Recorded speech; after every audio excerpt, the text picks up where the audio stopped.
Thanks for coming today to our program on Jewish Alaska. This program is actually a long time coming. In fact, I looked at my email today and I first emailed Leslie Freed, the curator at the Alaska Jewish Museum, on February 12th, 2021. So it's great to, after a month and a half, to be able to, I'm sorry, a year and a half, to be able to come together today to learn about Jews in Alaska. We have a number of different congregations, organizations participating in today's program, and those even beyond that. So Houston Congregation for Reform Judaism out in Houston, Temple Israel in Albany, New York, Highland Park Conservative Temple Congregation Anshe Emeth in Highland Park, New Jersey, and also the Jewish Federation of Ventura County out in Ventura, California. So those are the partnering congregations that are joining together today to bring you this program on Jewish Alaska. So kind of a rundown. Well, first off, Alaska is the 49th state. It just became a state, I say just, but 63 and a half years ago on January 3rd, 1959. And you may be wondering, well, how could a place have such a, have such a significant Jewish background, traditions, history, just based on being a state in 1959. But you also have to keep in mind, find that out today is, it was a territory before that. So there's some Jewish stuff from that time as well. So just to run down how today is going to go. Momentarily, I'll introduce Leslie Freed, the curator from the Alaska Jewish Museum, who's our presenter for today. And she's going to kind of talk about the history of the museum, talk about one of the first exhibits at the museum, which was on the humanitarian and the photojournalist Ruth Gruber.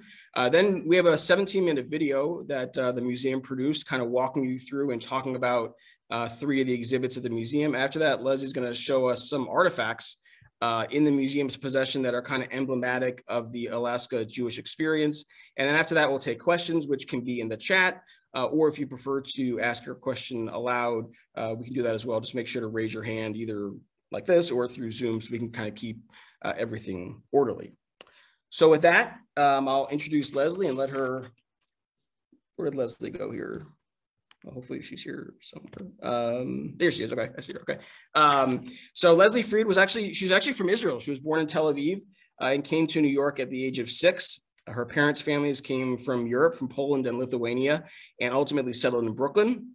In addition to her position as the curator of the Alaska Jewish Museum, which is in Anchorage, Alaska, she's also a writer who turned to poetry after 30 years as a scenic artist in theater and film, and a muralist working in paint and plaster.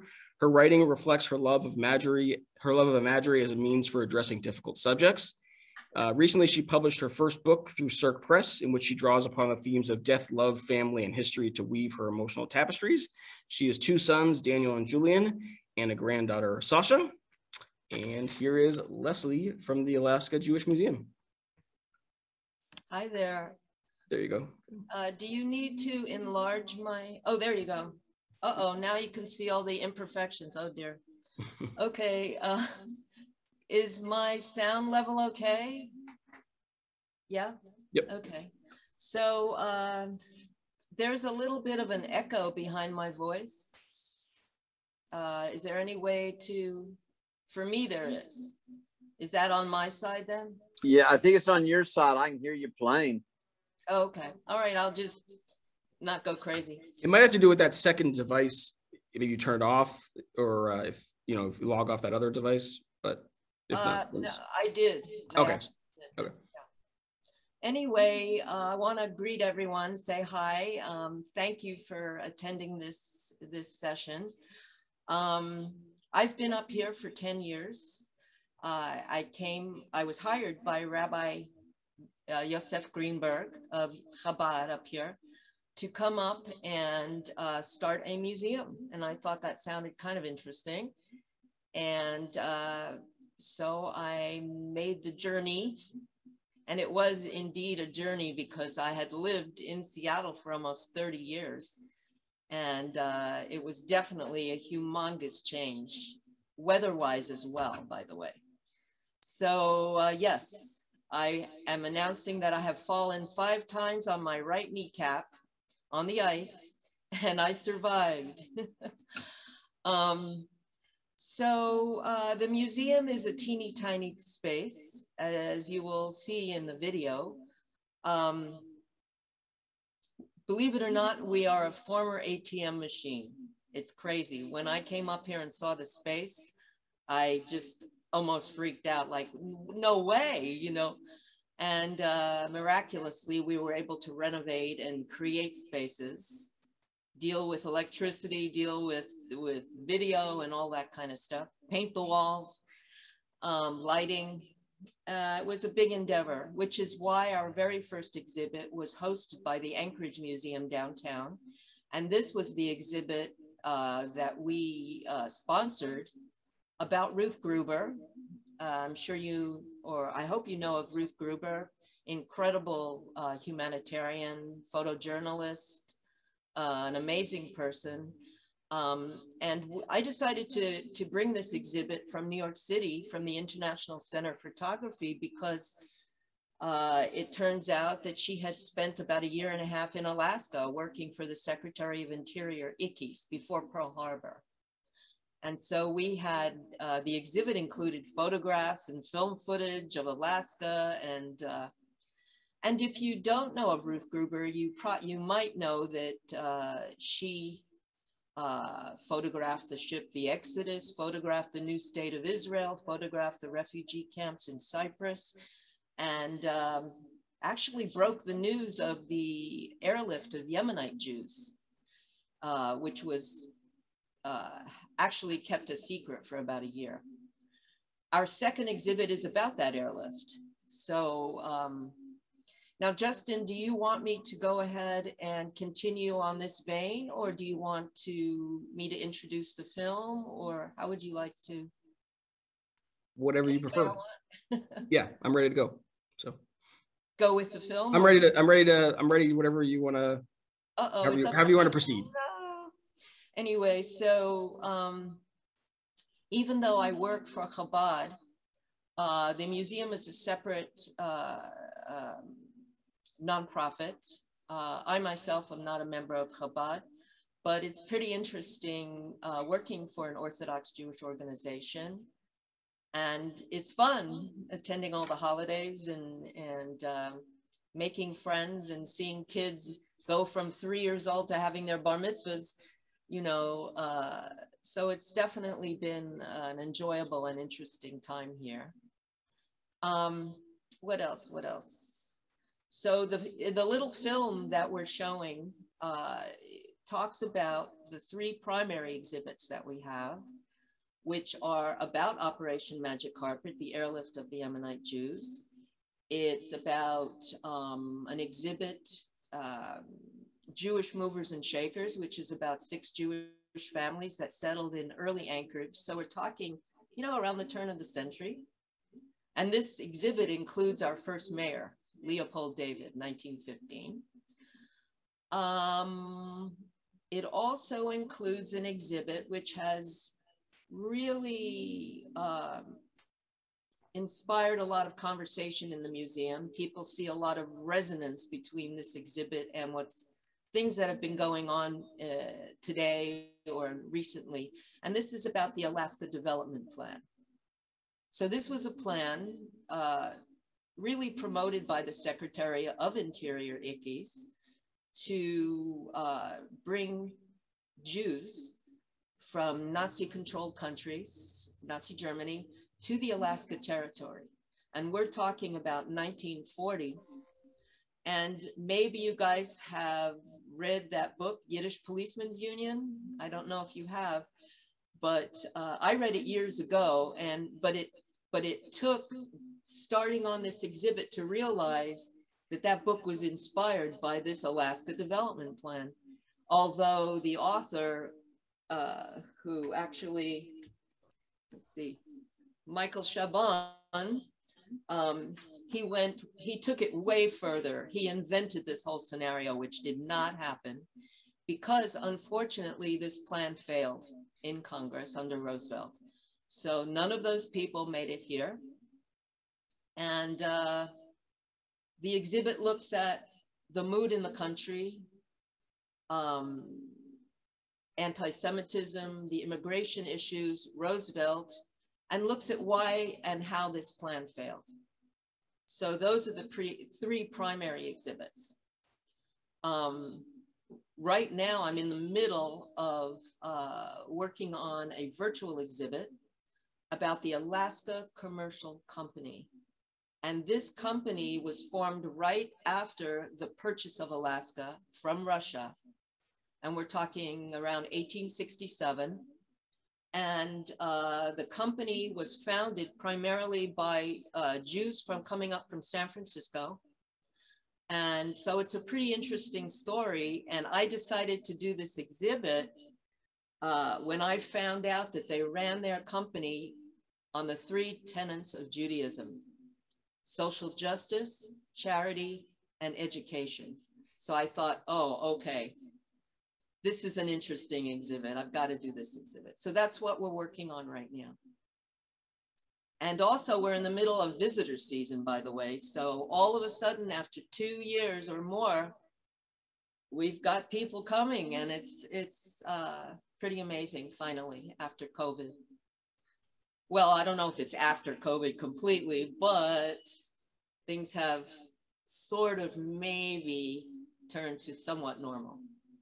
So that's my intro. And if you want, we can go to the film if you like. Would you like that, Justin? Sure, here we go.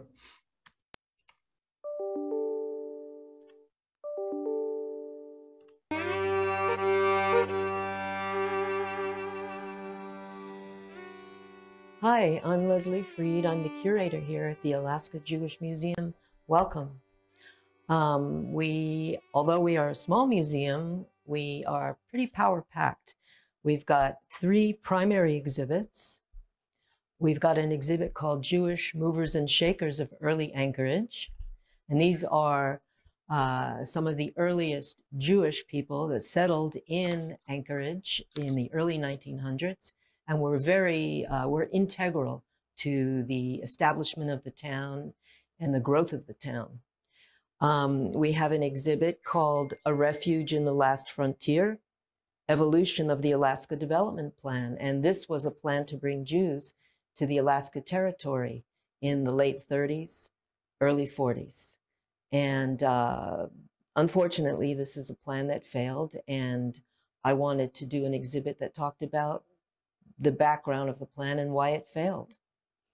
The third and most popular of our exhibits is On the Wings of Eagles, Alaska's contribution to Operation Magic Carpet. So this was an airlift, this was the airlift of the Yemenite Jews from Yemen to the new state of Israel. And it went from 48 to 50, the December of 48 to the fall of 1950.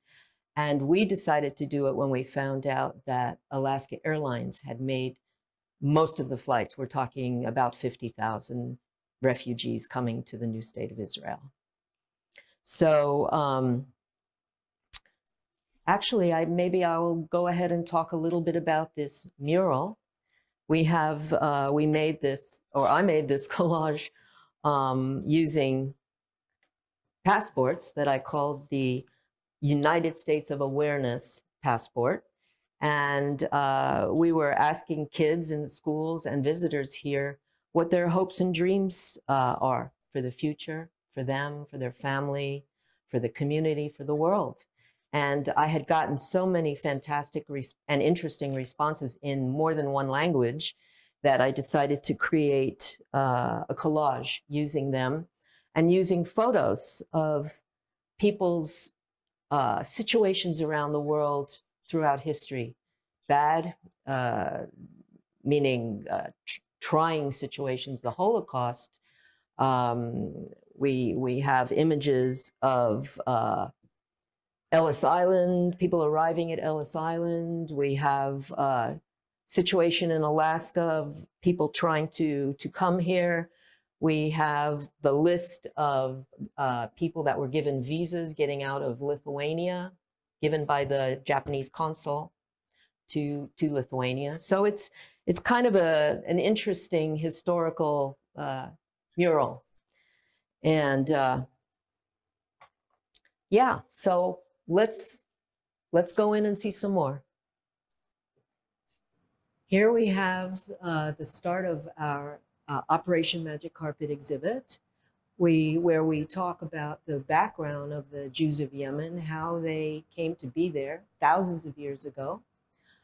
when the story is when the destruction of the temple was predicted, they left. And they've been there for thousands of years and living as second-class citizens. And when they heard of the establishment of the State of Israel, and people were sent out to, emissaries were sent out to talk to them and tell them, you can come to the Holy Land. They were very excited. So, and here you see two Yemenite children getting ready to board a plane to come to Israel. So here I continue the story of the desire of the Jews of Yemen to come back, to go back to Palestine, or the Holy Land, now the State of Israel. And you know, there had been a violent situation in Aden, which now is, of course, part of Yemen, but then was a British protectorate. But there had been a pogrom in Aden, which many Jews were killed, and Jewish school was burned. And so there was more of a necessity to get the Yemenite Jews out in a speedy fashion. So a shaliach, or messenger, emissary, was sent to Yemen to go to the villages, the various villages, outlying villages, and tell them, come home, and gave them directions, you know, go that way or walk that way, and you will get to Aden, where you will be able to get the planes out. And so down through this wall here, I show pictures of Yemenites getting to Camp Hachel. The situation, it was difficult, but they had help once they came to the camp. So along this wall, we have some wonderful images that, by the way, we received from the Joint Distribution Committee, the JDC. I actually did some research on site in Manhattan, and they have an amazing collection of images and documents that talk about this Operation Magic Carpet. We have an image here of a child being fitted for shoes, and you know, they were given food and clothes. And you can imagine, after making these amazing journeys on foot to get to Camp Hachel from outlying villages, they were, some of them, in bad shape. By the way, I just want to mention that this photo, we had a visitor here from Israel whose family was part of this airlift. And he came this way and then went into shock because he recognized his sister. So that was an amazing experience. Now in this room, we continue the story, except now we have images of Yemenite Jews in this new state of Israel and living there. But we also have more than an hour's worth of audio and video. We've got accounts by the refugees themselves. We have the pilots talking. We had the head of Alaska Airlines telling the story of getting involved in this airlift, and from his perspective. And people can come in and sit here and watch and listen. So now I want to tell you about another one of our exhibits. This one is called Refuge in the Last Frontier, and it's about the evolution of the Alaska Development Plan. So this plan was a plan to bring Jews from Nazi Germany or other Nazi-controlled countries to the Alaska Territory, which at that time the territory had only about 60,000 inhabitants. And the idea was bringing these people will not only be a humanitarian effort, but will be good for the territory. I wanted to develop this exhibit in the shape reminiscent of a boat, because I wanted to honor the people on the St. Louis. And I'm sure you guys know about that story. More than 900 people coming from Germany to Cuba. And this is a ship that was turned around and ended up back in Europe. So the individuals that wanted to come to the Alaska Territory did not make it either. So we were able, in creating this image of a ship or boat, we were able to find these amazing letters in an archive in Fairbanks, letters of people writing and pleading to be allowed to immigrate to the Alaska Territory. And so I decided to use those sort of as sails floating. And we were also able to offer people the chance to look at some of these up close. I have them printed out. So continuing around our so-called exhibit ship or exhibit boat, I wanted to tell you a little bit more about the substance of this exhibit. We talk a lot about the contributing factors in the United States at that time that worked against immigrants coming to this country. We had anti-Semitism. We don't want to get involved in the situation in Europe. We have the unemployment issue due to the Depression before. So there were all these factors, and so I talk a lot about that, the immigration, the quota laws, and all of that.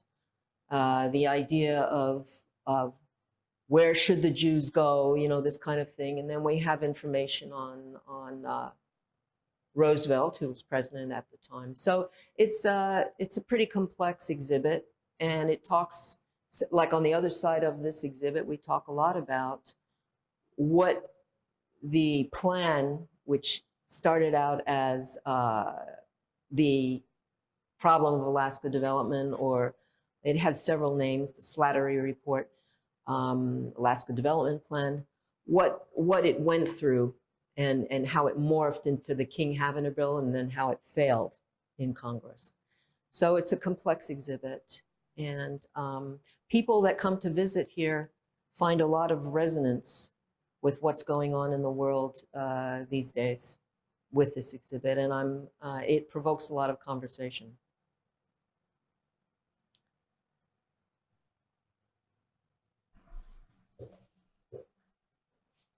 Well, here we are in what I call the Little Red Room, and this is our Movers and Shakers exhibit. This exhibit is about 6 families that came to Anchorage in the early 1900s and became citizens and helped to build up this town. And these particular people here that I have now are from Eastern Europe areas. For example, Warsaw, Galicia, Latvia, Pokrov, Russia. So at this point, these are the people that I've included in this exhibit, although, I mean, there is a population of Sephardic Jews as well that lives in Anchorage. But you know, we just have some amazing stories. We have, for example, the Green family, who were furriers, and they were furriers in New York. And David Green ended up coming out here, and the Greens are still here. They're still furriers. We have the Kozlowskis, who were in Mercantile, and they were sort of setting up first in Anchorage, but they also set up in a little town near here called Palmer. And they set up there, and sort of just in time to greet settlers that were coming in under Roosevelt's New Deal into that little town called Palmer. And that program was called the Matanuska Colony Project, giving people a chance during the Depression to make a new start. And so the Kozlowskis were out there, and they were providing, you know, boots and outdoor clothing and things like that, gear. So we also have the first mayor of Anchorage, Leopold David. And we also have the Gottsteins, who were in the wholesale grocery business. We have Bayless, and actually Bayless, before he came here, was in the area of Fairbanks. And he was actually acted as rabbi there. They didn't have a rabbi, and so he acted in that position. The first congregation was Shever Biker Cholim, and so that's a very, very interesting story. The Bela story is really, really interesting. And then we have Zach Lusak, who made his escape from Russia. He was sort of a radical kid and had to get out of there. And when he retired, he donated half of his entire income to the city of Anchorage. And our library is called the Lusak Library. So he's remembered every day, pretty much, if you live here. So anyway, just as a little note, I tried to create a little decorative detail up here using some items from, you know, that sort of are reminders of the past in Alaska, you know, the snowshoes and that kind of a sled there. And funny story is that I had gone out to the Colony House Museum to look and see what they had that I could borrow for this piece, this assemblage. And I saw this leg shape up here, and it just weighs a ton. And I thought, oh man, the poor person that had to wear that as a wooden leg. And everybody there at that museum started laughing, because it turned out it's not a wooden leg, it's a shoe lath, I think it's called, or shoe last. So you turn it upside down and you put the shoe on top and repair the shoe. And I thought it was actually designed for somebody, and somebody just carved out this rough wooden leg. So that was kind of funny. Gathering together items, historical items, is really a fun job. Well, before I end this tour, I want to point out that we not only just talk about the past in the Alaska Jewish Museum, we also talk about people that live here still, and people that I have spoken with and have told me their family stories. And, you know, these are all people that are part of the Alaska community, not only in Anchorage, but you know, I've traveled around and talked to people all throughout the state. But, oh, if you do go online to the Alaska Jewish Museum website, you will actually see 4 of these individuals being filmed and talking. And that is something that we were able to do during the intense COVID period. And so I recommend that you do that. Thank you. Thank you so much for your interest in the Alaska Jewish Museum, and I hope to see you someday.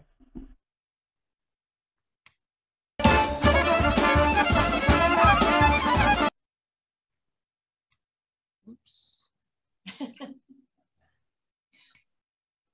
That's a flashy ending, huh? Well, let's see. So should I go ahead, Justin, and maybe show a few things from the museum? How much time do we have? Yeah, half an hour. I mean, yeah, go ahead. I mean, we can, yeah, go for it. Okay. Well, I wanted to show a couple of things that I thought were entertaining. We actually, I think, have the only kippah in the world made of moose hide, I think, unless I hear of somebody else.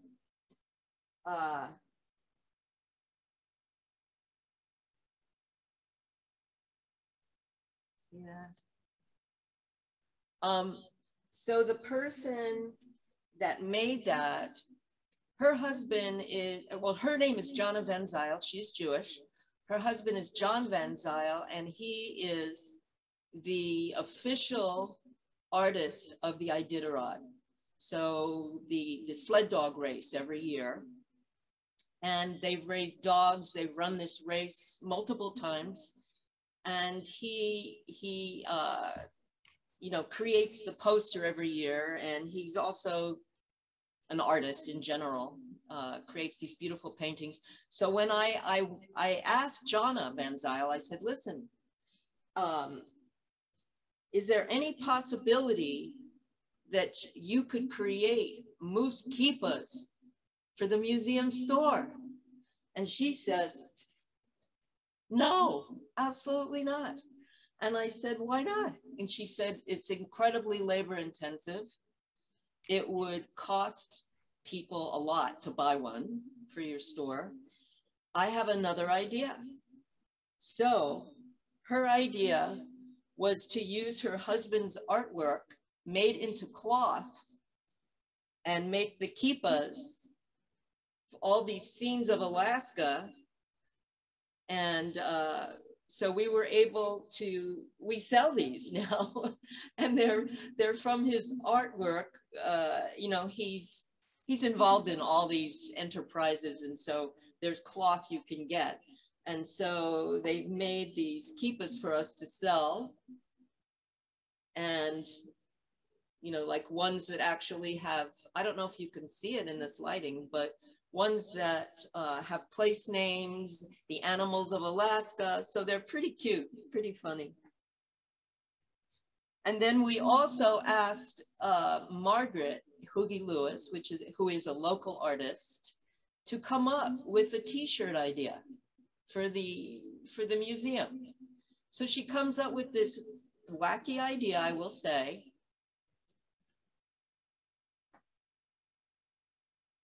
I guess, is it backwards? Is it backwards for you guys? Oh, okay.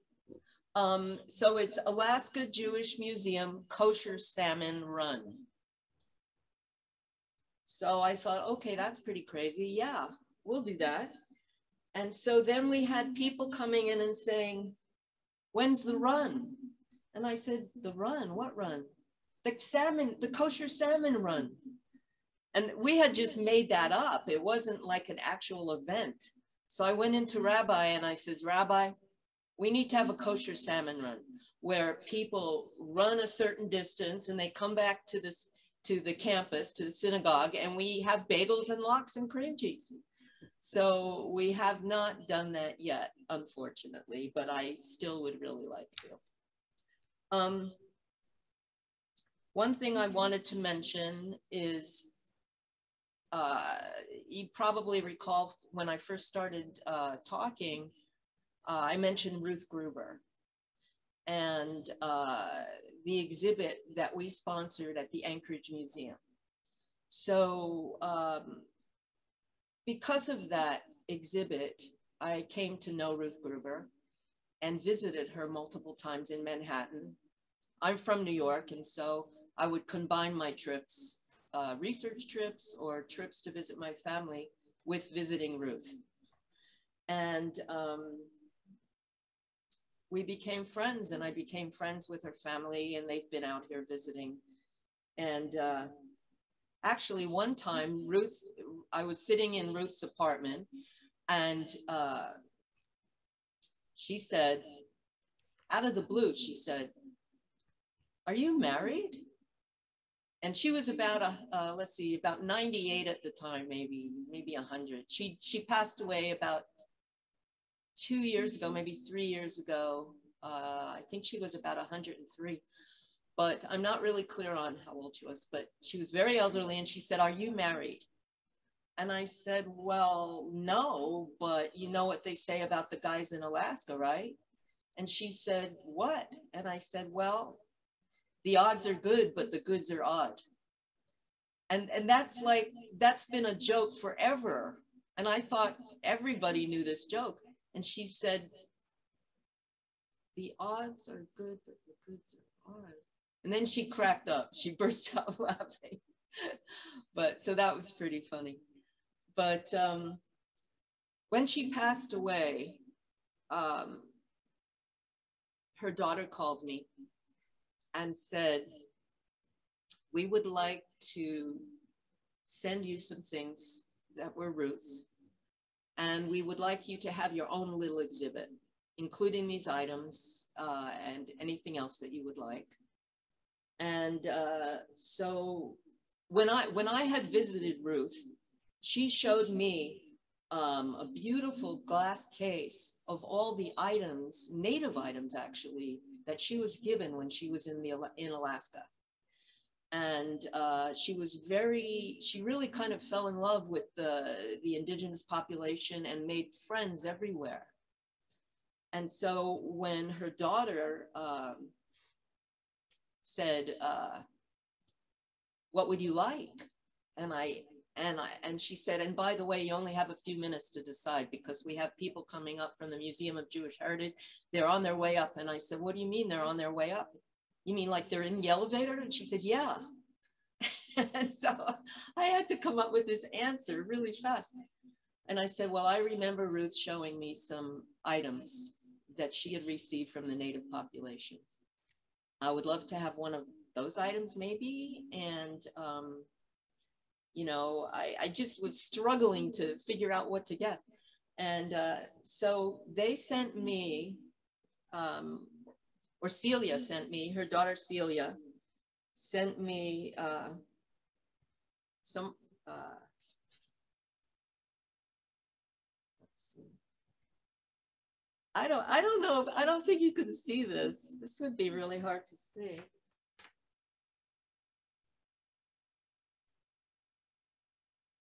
It's a little teeny fox carved out of ivory and walrus ivory. And it's the cutest little ivory carving I've ever seen. I don't know if you can actually even see this. I wish the lighting was better. Can you actually see it? You can? Oh, cool. And then this is, I've actually never seen hang on a sec.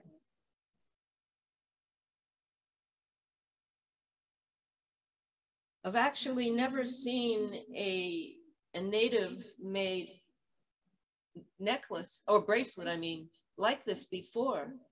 And she didn't tell me where it was from, but some people have said they think it's from Siberia. I'm not really sure. But I also have never seen anything like that. And I see a lot of carvings here in Anchorage. And this one seems older and more primitive. So at some point I want to take it into the Anchorage Museum and get it looked at. So the other thing is, I believe, carved from a big seed pod. And I believe this is an Ethiopian Jewish artifact. And you've got what looks like maybe Adam and Eve inside, carved inside the shell. This is something her daughter sent me as well.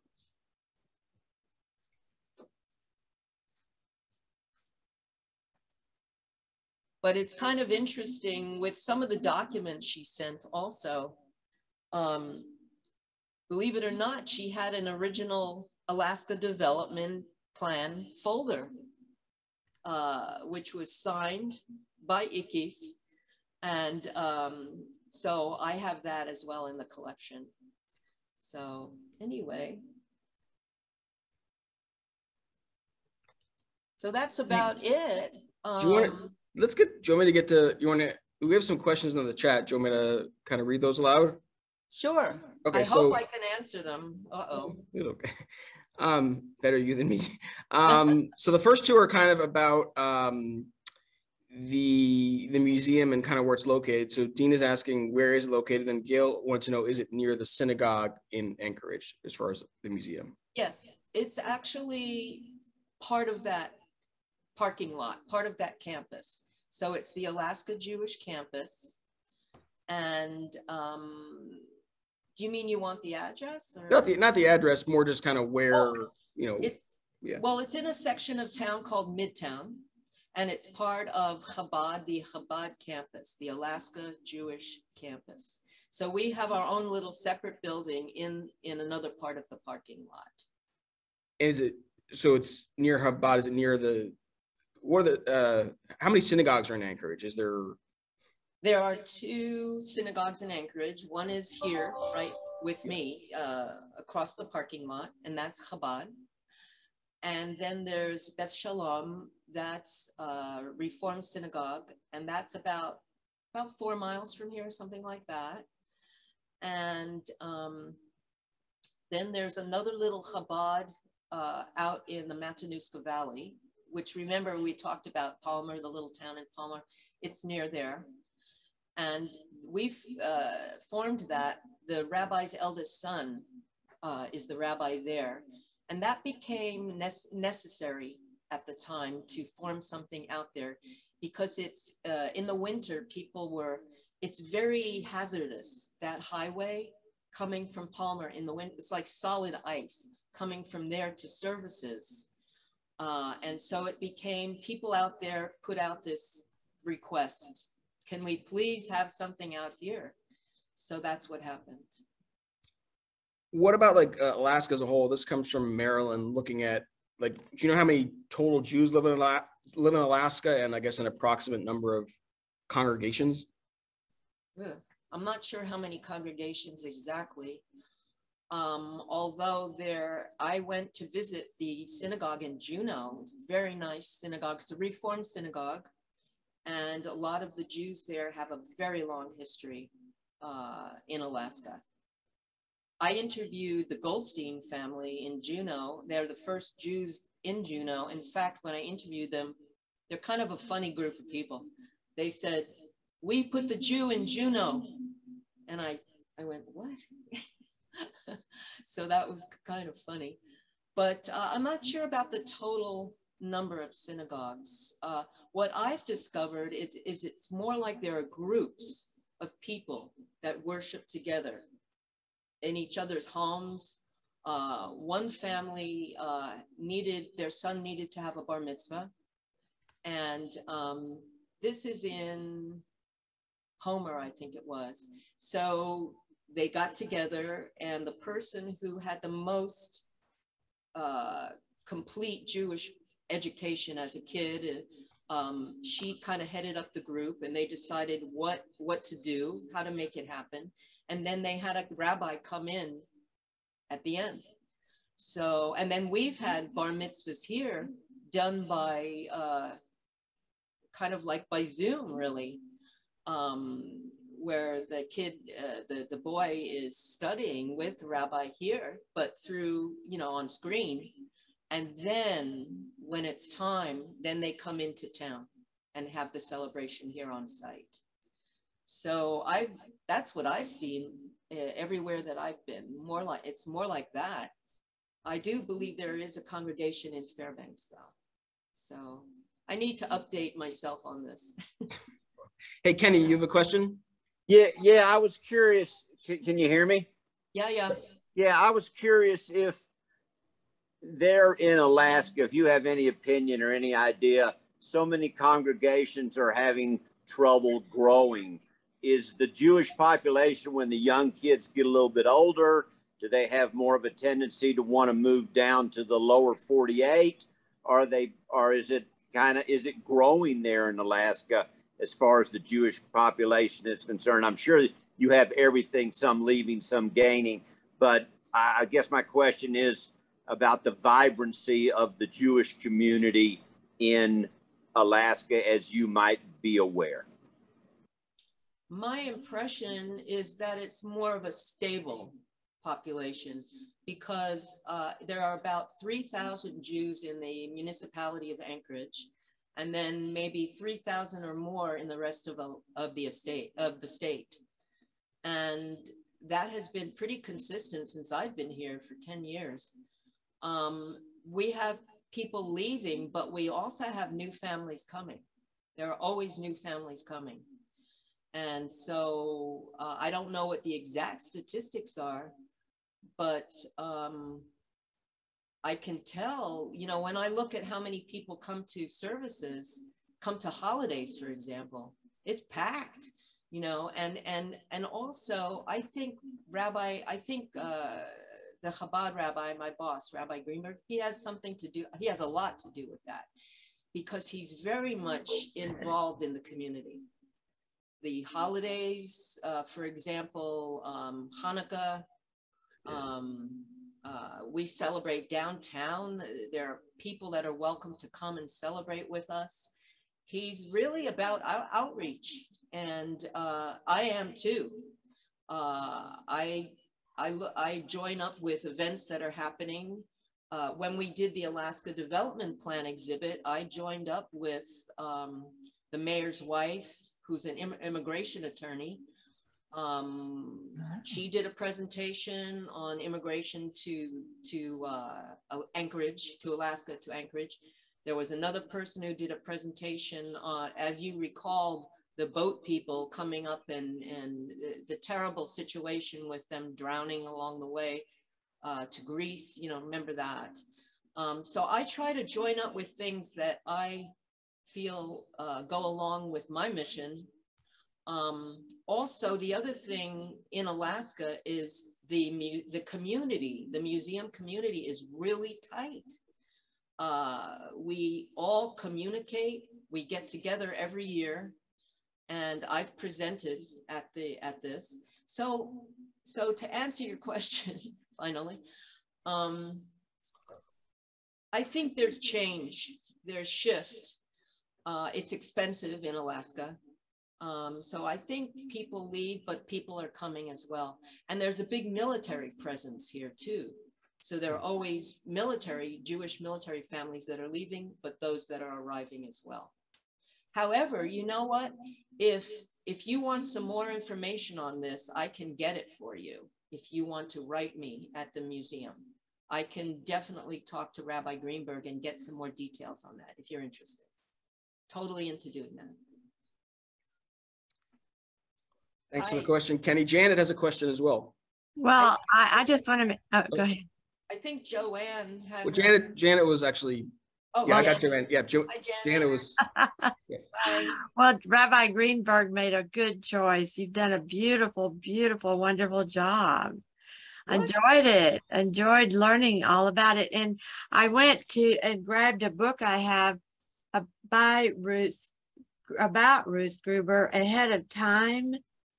And she wrote she's the author of Rachel, a woman of Israel. That's right. So I don't know if you can see it, but it's a beautiful picture of her. Yes, yes. Very pretty lady. And she autographed my book. Oh, really? Yes. Oh my God. God. She came to Houston to speak.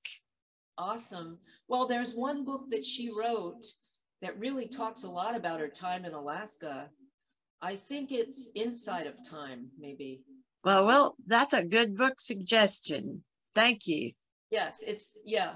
I can run over and check. Oh, wait a minute. Here it is. Right in front of me. Inside of Time, My Journey from Alaska to Israel. Very good. Yeah.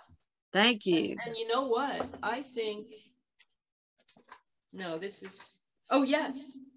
This is signed as well. Good. Inside of Time. Inside of Time. Joanne, go ahead. I recommend that. Okay. Thank you. Thank you. You're welcome. What we wanted to do is we wanted to share a plug for the museum. We've been there. Oh, you know what? You look familiar. And I've walked over to the Chabad to use their restroom, so I know it. Yes, I'm still upset about that. Yeah. But it was a great place. It was just an amazing thing to find that we didn't expect to find. But we enjoyed it so much. We saw so much. I never knew that Alaska Airlines really played that role in it. I mean, we learned a lot of stuff. Thank you so much. Yeah, when they were building this place and I found out there was not going to be a restroom in here. I went, what? Yeah. What about if pregnant women come in. And they have little kids. Oh, You're I not know. gonna have a restroom? What the heck? Leslie, can you, Oh, yeah. and they, Lubitsky just mentioned it. We have a question from Sherry out in California. Can you talk a little bit more about the airlift and why and how Alaska Airlines did it and all that? Sure. So, you know, after World War II, there were all kinds of things on the market: surplus planes, surplus equipment, surplus this, surplus that. And Alaska Airlines hired a new person, Mr. Wooten, who had this grand idea to extend their is itinerary the right word? Let's see. To extend to worldwide travel. And that was a new thing. And then he also was on the ball in terms of finding out what needed to happen. For example, they did, I believe, more than 40 of the Berlin airlift flights. They did Shanghai airlift. They did Iraqi airlift. And so they knew that there was, that the JDC, for example, was looking to get people out and looking to hire, to have a contract. And they got the job. And the interesting thing about it is, because we have a lot of footage, well, we have a lot of oral recordings of Wooten talking about this. And it was apparent to me that they started out, it was a gig, you know, a job. So many, as he put it, so many bucks for so many heads, this kind of thing. And then as he went along and he saw what was going on, he became emotionally involved, because there was a point at which the Civil Aeronautics Board came down heavy on Alaska Airlines. They were not following international rules. They were not,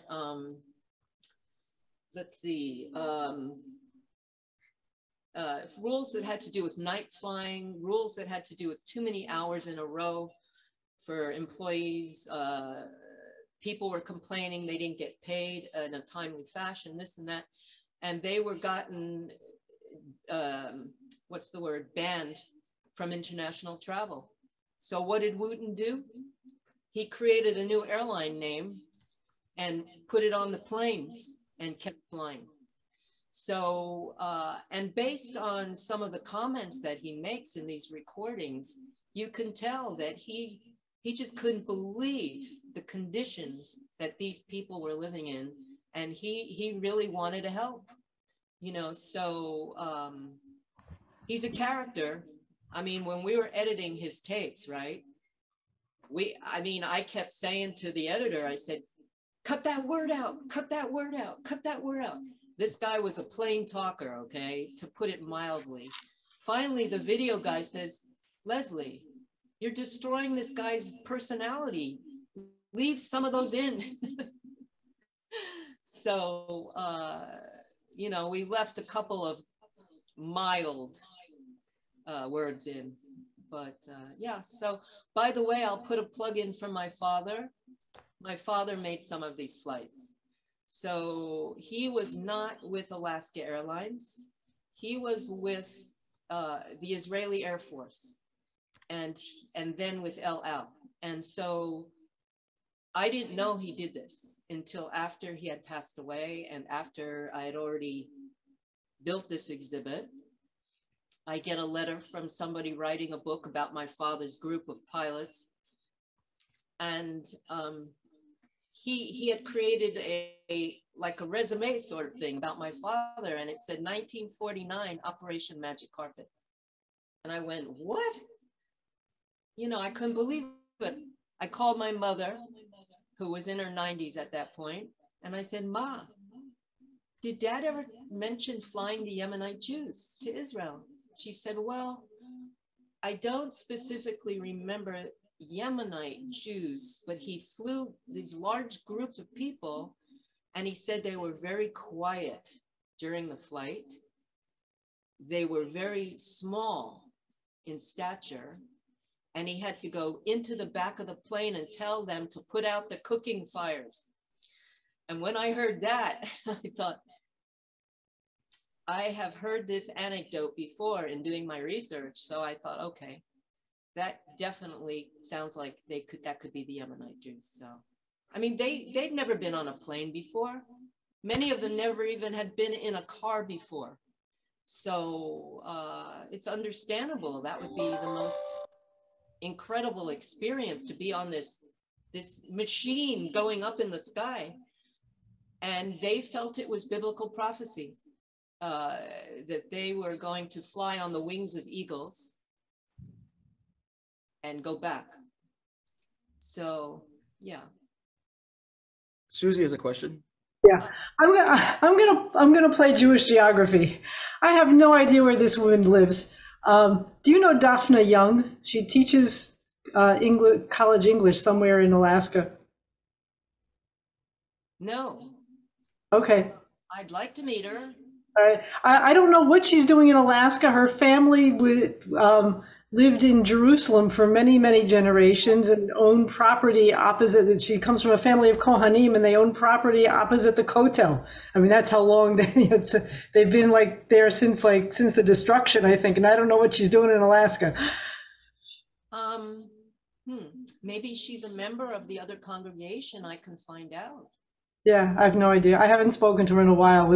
I'm on this little Zoom community that seems to be on hiatus at the moment. Do you want me to find out and let you know, or? Sure. I mean, She's an English teacher? Yeah, she teaches English and English or writing in some university. I don't know what her husband does. Well, the main university really is here and in Fairbanks. So I could ask around and see. What do you want to send me an email maybe to the museum at alaskajewishcampus.org and let me know how to get in touch with you. What's your email? Museum at Alaska Jewish Campus. At Alaska Jewish Campus.org. Yes. All right. I'll send you her email address too. I mean, You have her email? I have her email. Yeah. Oh. Okay. I'll see what I can do. Yeah. Yeah, I haven't spoken to her in a while, but yeah, as I said, we were on this little Zoom community that's been quiet for a while. Oh wow! I hope it comes back up. Yeah, me too.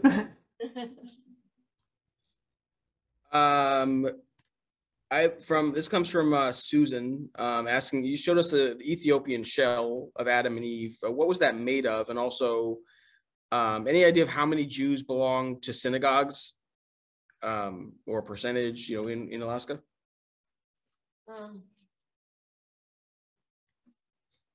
To me, it looks like a big nut of some sort. So I'm not really sure, because the unfortunate thing is that Celia, Ruth's daughter, didn't send any information. So at some point, I have to research this, and I have not had time. But believe me, if and when we do the little exhibit of Ruth, then I will know the answers to all of this, because I'll focus on it. I'm the only employee here, so I'm going nuts, actually. My brain is about to explode. But I love this thing, so I am committed to finding out what this is. It looks like a big seed pod, but I could be wrong. Maybe it's just a kind of wood that's been carved.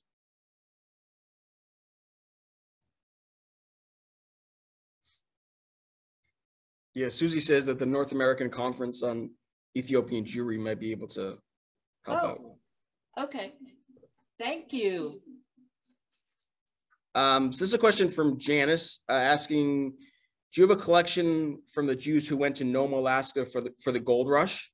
Yes. Their Krakauer family migrated from Romania to Nome in 1898. She just made a legacy film about them and the aftermath in Seattle. You do, there's a film about them? I would like to see that film. Please send me that film. What's your collection like of what is your collection like of the Jews who went, you know? Well, we have mostly just writings, really, written stuff. We don't really, and we have photographs. The Torah scroll that was in Nome has been brought down. The original Torah scroll of the Bayless brothers. It is down in Anchorage now, but it's at the Reform Synagogue. It's called the Bayless Torah. That was part of that congregation up there. So we actually only have information. So let's see what else. That's about what we have for that particular group, just information. So is there I mean, there's so many Jewish holidays. Is there a Jewish holiday that you get a sense that Alaskan Jews maybe, I don't know, enjoy it more than most, or it's more important to them than so-and-so? Well,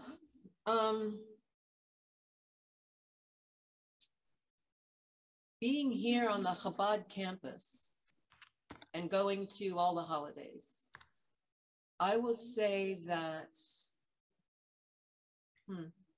I don't know. I was just asking. I can't even, I mean, I could talk about Houston. I probably can't even answer that question, but I wasn't sure if just, you know, since Alaska's. I mean, my favorite holiday is Passover. But in terms of what I see here, and it is important here as well, but I think that the whole series of holidays in the fall and around the New Year, from Rosh Hashanah, Yom Kippur, those to me seem like the most serious and where people are really involved emotionally here. Hanukkah, like I said before, oh gosh, what's the holiday? Oh boy, my mind just went completely blank. Okay. When you're talking about the queen, you're dressing up in costume. Purim. Okay. Purim is a big deal here. And this is a big deal for the kids. Everybody, including me, gets dressed up. There's a different theme every year. It's a big holiday. But what I was going to say, though, in terms of community, like I was saying earlier in this presentation, people from the community really enjoy attending Hanukkah celebration, because that starts to be about the community as well. It's downtown. It's in a big conference center.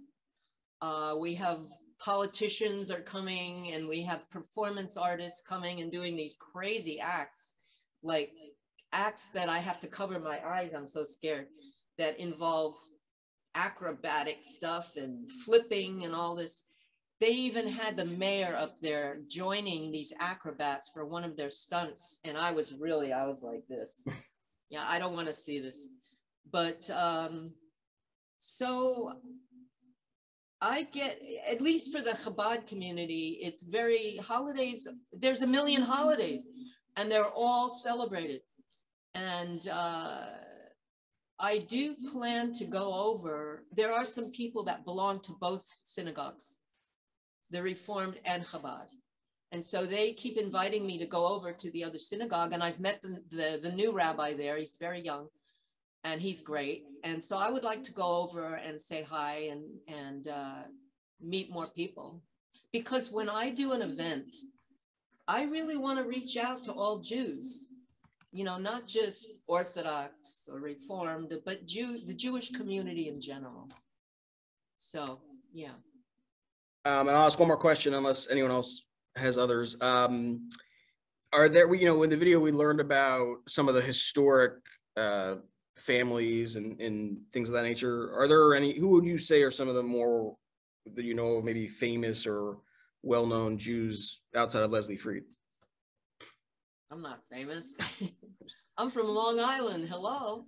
Or any, you know, who's, yeah, I mean, any, No, just I know. curious if any, you mentioned politicians, I'm not sure if they're Jewish or if there's Yeah, any really a lot well-known of, businesses that are, you know, more in the present day. Yeah, there are Jewish politicians. Putting me on the spot right now because my brain will go Sure. blank. I just interviewed a couple of politicians down in Juneau, Jewish politicians. And this goes back to, they've always been involved in politics and that kind of thing. One of the persons that to me is an incredibly important person here, and he's almost 100 years old now. His name is Vic Fisher, and he is the last living signer of the Alaska Constitution. Wow. He is an amazing person, one of the smartest individuals I've ever met. And fortunately, I got to film him, and he's on the website under Conversations with the Curator, Vic Fisher. He kept talking and talking and talking until the videographer said, "Leslie, he seems pretty fatigued. Maybe you should stop."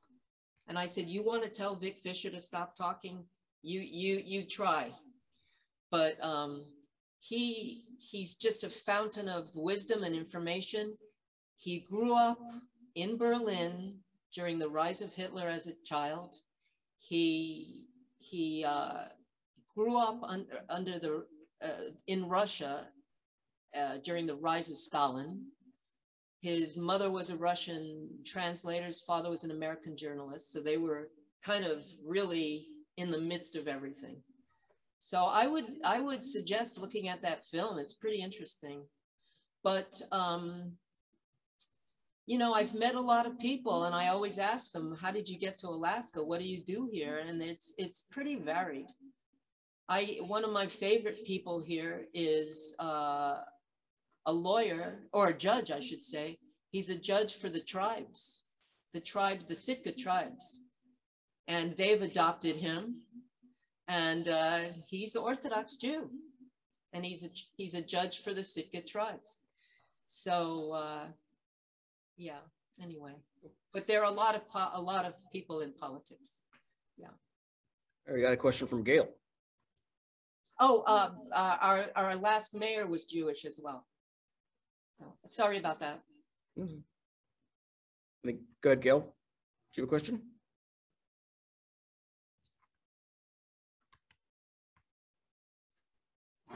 Okay, now here. Okay, thank you.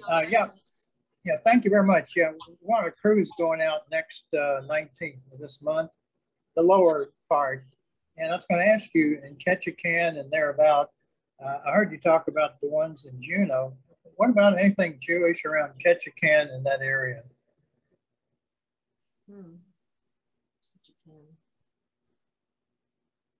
I don't know. I actually Okay, thank you. Do you want me to check into that and you can contact? Oh, no. No, that's okay. Thank you. Just thank you. But let me know though if you have any questions. You can always ask me. Okay, we obviously have a massive desire to come north, but this is our first venture, so we'll have to just settle on lower Alaska for this year. Are you going to be stopping in Seward? No, oh no, nothing like that. I think no. It's a solstice. Yeah, it's a solstice, the celebrity solstice. Out of Seattle. Yeah, out of Seattle. Oh, I see. Okay. Gotcha. Thank you. All right. Well, I guess that will wrap it up. Thanks everyone for joining us today. Thanks, Leslie, for a great presentation on Jews in Alaska. As I said, it's a long time coming. We got it done a year and a half after first connecting. Everybody. I'll send everyone either the recording, also the partner congregations, and links to those videos. There are, as you mentioned, Leslie, on her website, on the Alaska Jewish Museum website, there are conversations with a curator, which are really some nice videos to kind of look at as well. Yes, so. Two of them are Holocaust stories. My friend Michelle and my friend Nora.